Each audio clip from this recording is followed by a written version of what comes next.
had to collect. You had to. I think it was 5. It was one of those proofs of purchases, just like getting the Emperor was, and getting Boba Fett was. And get Boba Fett. We were trying to figure that out last night. Now, how many did you have to get Boba Fett? Was it like 4 also? I don't remember what. Somebody told me that Boba Fett, they never even gave those out. Like they offered it, but they never gave him out because the projectile on his wrist was dangerous for kids. Yep. Yeah. So and they ultimately ended up releasing him, in various versions. But so if you have a Refrigerator Perry action figure, then it's probably really worth something right now. It's possible. It's probably worth more than the actual Refrigerator Perry. That guy, his career went down right after. Isn't he dead? No, he's still alive. Well, I don't know. Honestly, I don't know. I'm saying that right now. I haven't really kept up with the guy, but I haven't called him lately. But no, it's like I think that his career actually went down the tubes when that action figure came out, and everybody was kind of like, "Well, what the fuck are we gonna do with these action figures now? Fill them up with a landfill or something?" And on the other hand, Sergeant Slaughter's action figure took off. And that guy even became part of the cartoon for a little while. People don't remember Sergeant Slaughter. He was a WWF wrestler, right? Yep. And he was so popular that he actually was the guy who trained the G.I. Joes. Yeah. Going on missions with him and shit. He was in a G.I. Joe movie. Yep. Yeah. God damn. I don't know all this shit, man. But anyway, what else is going on, man? Oh, before we go, you know what? I actually thought that the cartoon was dumb for G.I. Joe, but I thought Transformers had such a better story in the beginning. Like G.I. Joe just came out of nowhere. Like what, the movie or the show? The show. The show for the show of Transformers always had much better storylines. The 80s show, yeah. Yeah, I always thought that was so much better. I guess that's why I was so disappointed with the movies, because if they just kept that story, that would have been cool. But G.I. Joe was like, man, who cares? This shit was dumb right from the go, like right out the gate. But okay, so I'm gonna fill you in right now on what this party's all about, real quick. Okay. You could have sent me an email, but fine, fill me in here. I haven't typed. So everybody else has to listen to me give you a hard time for all your stupid ideas. Oh man, your dumb ass couldn't figure out when we were having this party because you ain't listening. We mention this shit right in front of you all the time. You don't. You just sit up there ain't listening. Motherfucker just sit up there wondering about because you forget that I'm not here half the time nowadays. You were here. You were here when we were talking. You were just not paying attention. You were like, I ain't talking about me, so I ain't listening. So you never did it during a cold one to like talk about the party for the Oscars. Yeah, we haven't. I think it was only on Let's Do This then. No, we haven't talked about it on the cold ones because we did it so late. We only had we want to get out of there. I have no idea. Gotcha. All right, here it is. All right, so in 2 weeks, August 22nd, that's a Saturday, we're having the party. Now, we've already made clear that people don't need to attend everything that we're doing, but I'm making this an all-day event just so people who are from out of the country and from out of town will have something to do here in Austin. So at 10 in the morning, we're having a spill brunch, breakfast, whatever, and it's going to be at the Alamo Draft House downtown. That's on 6th Street. And so it's going to be from 10 to 1. Give people time to come in from 10 to 11. We're going to be showing stuff on the screen and whatnot. And at 11 o'clock, we're going to do a live podcast. And we're going to do that from 11 to 1. So from that point on, people can go downtown because they'll already be parked. They can go see 6th Street. They can go see Congress. They can go to see the Capitol, whatever. And I think at 3 o'clock, they're going to do a live LEOG, League of Extremely Ordinary Gentlemen, over at the bookstore, Austin Books. And that was just added yesterday or a couple of days ago. Cyrus called over there and said, hey, can we do a live recording over there? And they said, yeah, we'd be happy to have you. So people can come over there and listen to that if they want to. They didn't think that through. Why? You know how many people are going to go over there? They're going to fill that store up, and that store is going to be wall-to-wall fucking people. I think they want that. Brad said, hey, bring as many people as you want, so they can do that. Okay. And so 100 people coming, though. But not 100 people are going to come. Not everybody's going to go over there to that bookstore. Oh, how many people? You say that, but if it's an event, they might do that, and that store can't have that many people in there. I've been to Austin Books. That's going to be insanity. There's no big open space in Austin Books to do that. Well, we have 2 weeks to decide on how to do it. Maybe we can they can have some sort of other venue that they can take it to. We'll put up an update on it or something. But hey, they went and asked Brad at the bookstore, and I really don't think I know 100 people are not going to go over there. First of all, I mean maybe 50 people, but even then, I don't know, man. But hey, that's their bookstore. They can do what they want to. But we have time to figure out if we want to do it at another venue. So it's no big deal, and we have 2 weeks to do an update. So at 3:00, we know we're going to do a live recording for Leog somewhere. And right now, are you going to be there, or is it just the 4 Leogs? I told him I might come by. It depends on what I have to do that day, because I'm going to be just running around. If I had time to stop by there, I'll do it. If I don't, then they got all in control. That's their thing. So that's going to be from 3 to 5, I think, and then at 7:00 to midnight, and if it goes over, it goes over. If not, then they'll go somewhere else. But 7 to midnight, we're going to be over at Nomad's Bar, and I'll put directions up for that. But you've been over to Nomad's before, right? Have you? Oh, yeah. Yeah, so we're going to be over at Nomad's, and that's where the big party is going to be.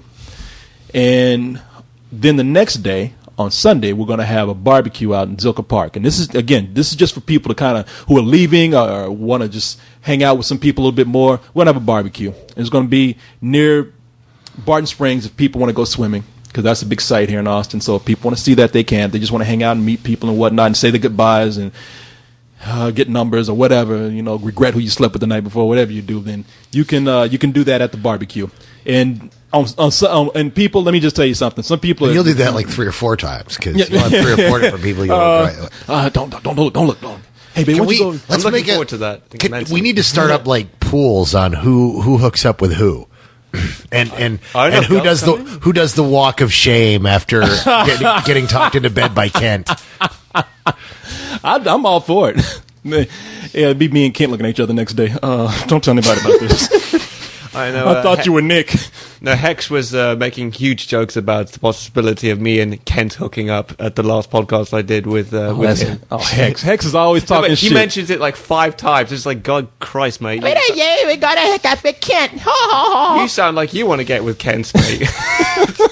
I do. He's jealous. Hey, who, Hex? Who is Hex? Hex is one of the British Spill members, but he's like been popular since I joined Spill. I heard about him when... yeah, you actually made him popular, I think. No, he was popular before. Oh, was he? He's gonna hate me for that then.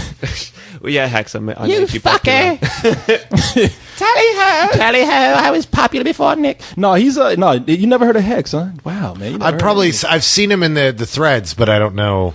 Yeah, no, he's what is he? 17 now? I think so, either 17 or 16. No, he's just a little guy with a lot of energy. He lives over in Britain. Everybody loves hearing him talk. So, he's been on a few podcasts that I've done when we went over to London. So, yeah, everybody likes him. So, he's not going to be here though. So, yeah, I like that idea though. Taking pools on just observing throughout the day. All right, that person's. Why don't we make a group discussion page about it? Just expose people. Take pictures as people are walking away. Would it be different for guys? I guess it'd be like a guy will be a Hall of Fame, and there will be a girl will be a Hall of Shame. Or we could even do something even more outrageously irresponsible, and we could set up like points, like you score points for sleeping with certain spilios, and that the person who accrues the most points at the end of the weekend can take part in a special podcast with the crew and just brag about it. And the girls, the whole podcast just like bragging. I know. And get a Spill T-shirt. Now we'll send a T-shirt to the girl. Yeah, clean yourself up, bitch. Exactly. There should be a spill towel instead. Yeah. Wipe yourself off, you nasty whore. You slag. No, we won't treat people like that. It'd actually be pretty good. We're thinking about maybe doing a raffle. I don't know what we're gonna do. I have, like I said, we're gonna give away. Yeah, we're gonna raffle off Kent and you. Oh, okay. So. We have one of the girls who's making like some plushies for us. Stephanie, she's making some stuff for us. And Renegade has offered to buy dinner for people. It's almost like win a date with Renegade. Yeah, but then you have to eat dinner with Renegade. No, I already told him, just pay for it and leave. Just get up and get out. What are you sitting down for? What that means, you have to sit and listen to the story about the stripper.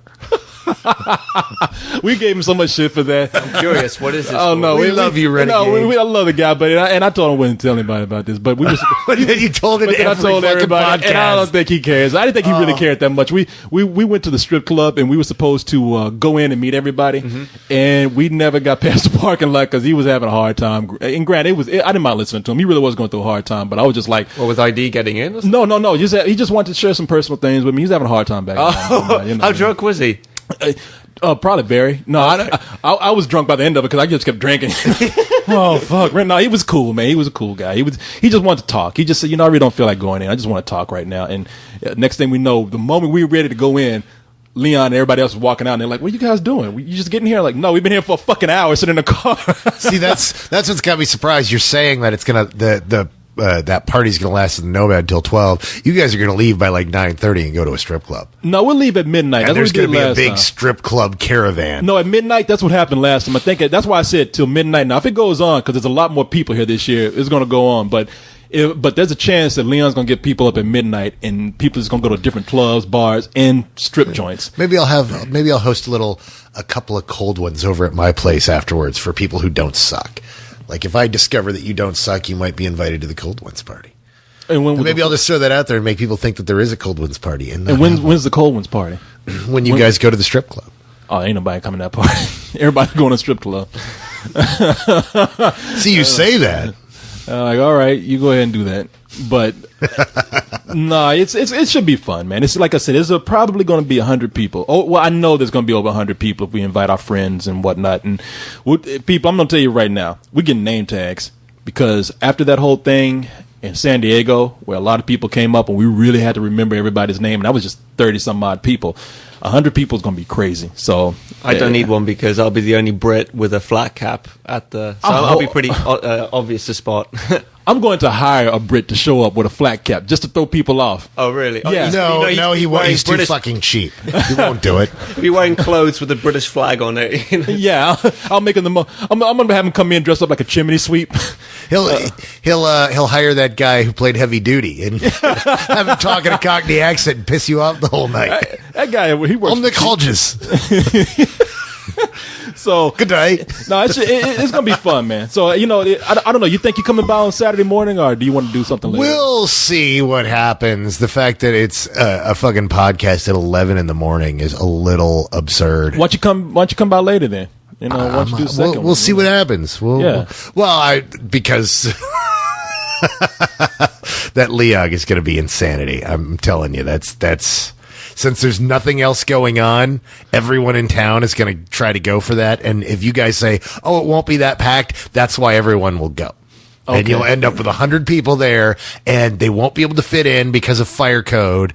And, everybody will be sitting there listening, and customers on a Saturday afternoon who would normally come in to buy stuff won't be able to come in, and it's going to be a nightmare.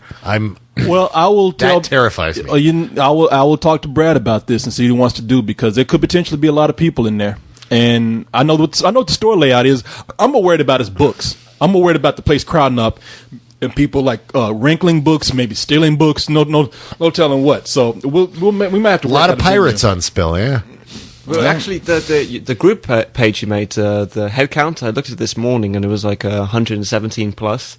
Because people are bringing their mates with them and stuff like that. So one person will bring 3 mates with them. So it really could possibly be ridiculously huge. Especially, and I'm betting quite a lot of them will be heading over to that bookshop. So, well, okay then. But it's not my problem. Really, it ain't mine either. But it potentially is going to be my problem. So I will. You're not Leog though. No, but somehow it'll come back on me because I'm heading up the whole thing. So I'm going to go over. It's always Corey's fault, whether he accepts it or not. Somebody's going to say something because Brad's going to come back to me and say something. I know. But they're doing this on their own though, like Cyrus and Leon. This is their thing. Well, apparently somebody needs to call right now and say, because he does make a point. Somebody needs to call and say, "Are you really prepared for this?" Okay, that's a good point. Like make a warning or something like that, saying, "Hey, you could be having 100 people coming over." Because I'll make a call. We can talk about all this later. I'll make a call. But anyway, it's gonna be fun. It's gonna be a lot of fun. I can't wait for people to get here. Video is going up tomorrow, and it'll give all the details, and people have a good time. Oh, you've made a video for the. I'm going to make a video. Yeah, it's just, man, it's not anything elaborate. Thanks for making a video for my last party. You didn't need one. You didn't need one. You're Nick Hodges. You said it all. You made that video. You made that video. You sit in front of your computer. So we're all the beer is being supplied to those of us Spill members for free, correct? At the Nomad party. Oh, seriously? Well, we are having an hour open bar. So. Oh, like whatever we want to drink. Yes. Oh, fuck. So yes, we're having an hour because I can only afford an hour. So we're having an hour open bar. That's very generous of you. Miguel's going to be who's the owner of the bar is going to be cutting me a deal. So what's happening with the people under the age of 21? They can be there because they're serving food. But they serve food there. But okay. yeah, they serve food, and we're going to have bracelets for those people. We already talked about that. We're going to do something, either stamp hands or put bracelets on people. Can we get a clown for them or something? Maybe balloon animals. We'll have the kiddie table set up for them. We'll have a game of Candyland over there. You can all sit there and play Uno or some Like shit. a yellow plastic table that's too short, and they all have to sit on chairs. And that's how Cyrus will know where his dating pool is. Hello, ladies. Anybody if I game a Go Fish? Who wants to come back and see my comic book collection? I got a Wii at the house. He's got a Wii with him, too. Oh, minging, mate. Kick your ass, Candyland, I will. So let's see. Hey, don't fuck around. That man's a motherfucker at Candyland. Oh, I've heard, man. Shoots and ladders. He's a Oh, fucking man. shark. I've never played this game before. Whap, whap, whap, whap, whap. There I go. I'm down the ladders. I heard his shoots is kind of iffy, but his ladders is whoop ass, boy. You look out for Ladders that is mother, whoop man. ass. So Nick, you got any? Well, either one of you guys. We got a few minutes left here. You Either know, one of you guys- know what we have to talk about. what? I know you're going to want to talk about it with the co-host, but fuck that. Fucking John Hughes, man. Oh, that's right. That's John right. Hughes passed away. This is big. He's one of the giants. Yeah, no, I was surprised to hear that. Pat died of a heart attack in New York. I hope they don't find cocaine in the system like Billy Mays. No, he was out walking. Apparently, I've heard he wasn't like the world's best eater. Like he ate lots of fatty garbage. Oh, yeah, And he was 59 years old. 59. I mean, the 50 age. The 50s. That's the age of death these days for celebrities. Better Well, watch out. Take care of yourself. Yeah, but anyhow, so yeah, I mean, fucking, Well, you can look at his head, man, in recent pictures and tell he didn't eat too well. I mean, this dude probably was a little bit overweight, but still 59, man. I mean, it's funny because today, I mean, with people living now to possibly 90, everybody's saying even at 59, he died early. He died kind of young. So, but yeah, look, if you were a child of the 80s, I mean, he was a big inspiration on everybody. even if you're not, his films have held up. Yeah, Forrest. What was his name? Forrest Gump. Ferris Bueller's Day Off. Ferris Bueller's Day Off is one of his classics. One of my favorites. Yeah. In That's fact, my favorite. That's my favorite. Although his best is Breakfast Club. Yeah. Breakfast Club is much more powerful than Ferris Bueller's Day Off. But in fact, I watched. I had a John Hughes marathon last night and sat down and watched a bunch of his old films and watched Breakfast Club back to back with Ferris Bueller's Day Off, and they are such a great companion, a great pair. A double feature to watch because they really do they build upon one another, because the theme of Breakfast Club is you're fucked up because of your parents. You know, your parents make you who you are, and you don't, we're all the same. We're all the product of our parents, and we're all fucked up. And Ferris Bueller's Day Off is, your parents are what fucked you up, but you're responsible for it now, and it's up to you to change it. And you could see just the evolution of this theme to these two pieces as really brilliant. I mean, he wrote some really great stuff that really communicates with the youth, and he just captured the voice of adolescence and nailed it. And he made a lot of classics. I mean, we talk about his teen films, but the guy also wrote and directed Planes, Trains, and Automobiles. Yeah, no, he did Planes, Trains. She's Having a Baby, Uncle Buck. I mean, that was the last three movies. She's Having a Baby, Uncle Buck, and the last and one was then Curly Sue. Curly Sue. Those three 1991. were all kind of like, And it's sad too because I mean he made some very memorable films that spoke to a generation of kids. He wrote, but later on in life he wrote a lot of shit. Oh yeah, he wrote the Home Alones and the Beethoven Home Alone movies. 3. He wrote Beethoven's Fifth. I didn't even know there was a Beethoven. No. 5. He wrote Beethoven. He wrote Home Alone. He did stuff like he did. 101 He wrote. He Dalmatians was and responsible for this whole series. Dennis yeah. the Menace, all that. Yeah, I mean, he wrote a lot. He wrote some good shit. And he wrote some bullshit too. Yeah. I just wonder why he Well, didn't direct later on. You know, He was done with it. He was tired of so it. He wanted wrote to. shitty scripts. He was, and in fact, the thing is that, well, I mean, you say shitty, but he wrote stuff for kids instead of for teenagers, because he'd pretty much exhausted that. He'd said it all. After that, what is he going to do but repeat himself? And he tried moving on to more, adult comedy, and it worked, but he didn't really have anything to say. And then he moved on and did, kid fun movies with, which they were all mayhem movies in the 90s. It was, Yeah. he wrote shit like Baby's Day Out, and which was Home Alone with a Baby. And then he, wrote. Is that the one with the talking kids? The little No. Not Look Who's Talking. No, that's Super Babies. and what was the other? There was Super Babies and Super Babies 2. Was it? Was it Baby Geniuses and then Baby Geniuses 2? Yeah, that's Super it. Baby Babies. Geniuses, which I saw, and for like looking at, did I see it on a plane or did I see it on video at someone's house? But that movie cracked me up, man, because it was so bad. I mean, the movie. You know who directed that? Who? That was Bob Clark. That's the guy who did Black Christmas and Porky's. Yeah, no, that was his downfall, like the 90s and this decade. Oh my God, he made so many bad films in this decade before he died in a car crash. His last film was like Ninja Dog or something, Karate Dog. It was something like really ludicrous. He was making all this direct-to-video bullshit. Air Bud Ninja. Man, this shit here with John Hughes, though, I guess my disappointment with him is that I think he was a great director at one time, and you have a lot of people who actually grow. They leave one phase and then they do something else. And I thought with something like Planes, Trains, and Automobiles that he would actually start moving towards like the next phase of his life, and we didn't get that. Well, but that's one of the problems with the way we are and the way we look at artists. He had a body of work that was really great, and then as he had a family, he decided he wanted to focus more on raising his family. In fact, the reason he left the industry was because he realized his kids were growing up and turning into assholes because they were growing up in LA and they were growing up in that whole douchebag system out there. And he's like, fuck this, I'm leaving. I'm going back to Michigan. I'm taking my kids and they're going to have a real life in public school without all this money around. That's good for him, man. And so he went off to do that and just really enjoyed it. And so he stayed there and he had made his money in the 80s and the 90s.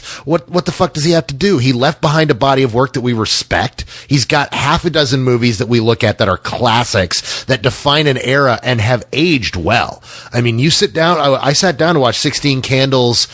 Nick hears thunder outside. He got scared. I was like, oh shit, huh? I was hoping English weather didn't follow me. I think it's here. Nick. No, I'm sorry. Go ahead. No, but I was watching 16 Candles, Breakfast Club, and a Ferris Bueller's Day Off last night. They all hold up so well. They're so funny. Planes, Trains, and Automobiles holds up. She's Pretty in Pink holds up. Some Kind of Wonderful holds up. And he has this whole body of work from 82 to 87 that's just incredible. Weird Science. I was about to say Weird Science is one that everybody. It's gained popularity through the years. Yeah, he's got so many great films. He did so much, and he said so much that what more was there really to do? Yeah, he could have evolved, but he didn't want to. He wanted to go and live his life, which is what he did, and he spent the last 20 years of his life living with his family. Good for him. I mean, as a guy who's raising a family, as a family man, a father, I admire that. I admire anybody that does that. There's a lot of people who have managed to stay in the system who don't live in Hollywood all that much. Like, what's his name from No Country for Old Men? He's in Tommy Lee Jones. No, he's in Jonah Hex now. You know what I'm talking about. Oh yeah. I can't remember his name. Josh Brolin. He's somebody who says, "Look, I'm just raising my kids out on a ranch. I don't want them to deal with all this shit." Well, yeah, because he grew up in it, and because his dad is James Brolin. James Brolin, the Amityville Horror, and he's and who married one of the biggest stars in the world at the time, but Barbara Streisand. I think even his father took him out somewhere and said, I don't want you to grow up around all this bullshit. And so he's doing his kids like that. So I respect that with any kind of celebrity that knows their priorities. I'm just saying, as you say, as an artist, as a director, I mean, you can't help but want to know what would this guy had done if he had gone on this path here. Sure. And that's all I'm saying. I think I would have loved to have known what kind of work he would have done had he evolved into something more mature. But good for him. No, I feel that same way, but by the same token, I have to temper that with, 40, 50 years from now, they're still going to be talking about this era of movies and his films. Yeah, he left his mark. And how he connected with teenagers in a way no one had, and no one has since. Nobody's made films that connect like that with teens. Some people have gotten close. I think the guy who's getting closest to his work is Greg Motella, who is the guy who did Superbad and then Adventureland. And those films really feel like John Hughes movies. They have something to say, and they're fun and funny and speak of the times, because those movies really are very much where we are as a people right now. Even kids today who watch Ferris Bueller, they want to be Ferris Bueller. Everybody wants to be Ferris Bueller. Yeah.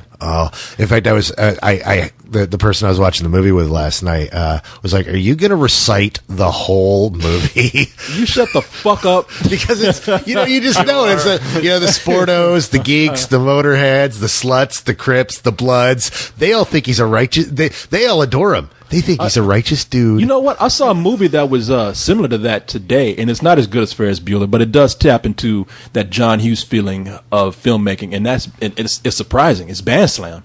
It wasn't that bad of a movie, man. That's what I keep hearing. I want to go see it. Everybody keeps. I keep seeing like 2.5, 3-star reviews of it, and I'm like, wow. And that was the movie if you remember, I was going to take that bullet and I was going to go see it, and then it was like, fuck it, I'm going to go see the Tui movie, which we haven't talked about because it bombed this weekend. Oh yeah, it was number 7, $5.7 million. Yeah, no, it did not do that well this weekend, and it's one of those movies where I don't know, man. It's an August film. It wasn't a movie that was heavily hyped until the last minute. You knew that movie wasn't going to open up too big. No. Yeah. I'm surprised Julie and Julia opened up as big as it did. But John Hughes, man. Yeah, look, not talking shit about the guy. He made a body of work, whether he moved on or not. He left his mark and made all these almost every movie directed is a classic film. Only about 2 or 3 of them were like just throwaways. The last few are the ones where it's kind of like his early stuff is all gold. Yeah. And even the stuff he produced that he didn't